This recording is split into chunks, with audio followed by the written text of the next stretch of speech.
La marionnette Kiev continue de chercher des effusions de sang, essayant de son mieux de contrecarrer tout accord et de prolonger les hostilités.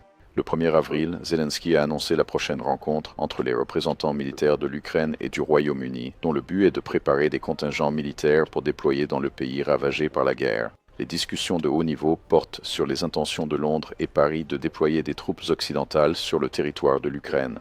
Cependant, les initiatives européennes actuelles sont encore loin de la réalité et sont entourées d'incertitudes. Plus tôt, le président français Macron a déclaré sa disponibilité à envoyer des groupes militaires limités pour une coopération technique.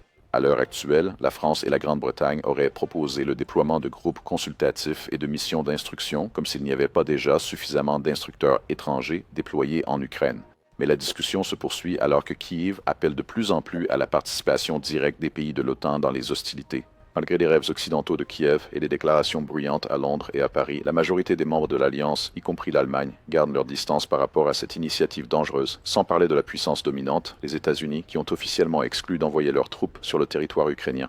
Le format, le nombre et le cadre juridique d'une telle mission militaire en Ukraine n'ont pas encore été divulgués. Kiev, Londres et Paris cherchent encore à élaborer des scénarios d'implication directe des pays de l'OTAN dans la guerre. Les déclarations, réunions et affirmations en cours visent à préparer leur population et à renforcer la fausse image de la menace russe pour les Européens. En même temps, les va-t-en-guerre européens sondent les lignes rouges russes sans oser les franchir sans le soutien de Washington.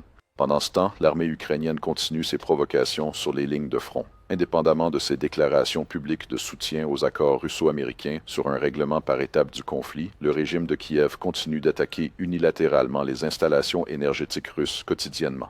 De nouvelles frappes ont été lancées au cours de la dernière journée. Des drones ukrainiens ont endommagé des stations énergétiques dans les régions de Zaporizhia et de Bryansk.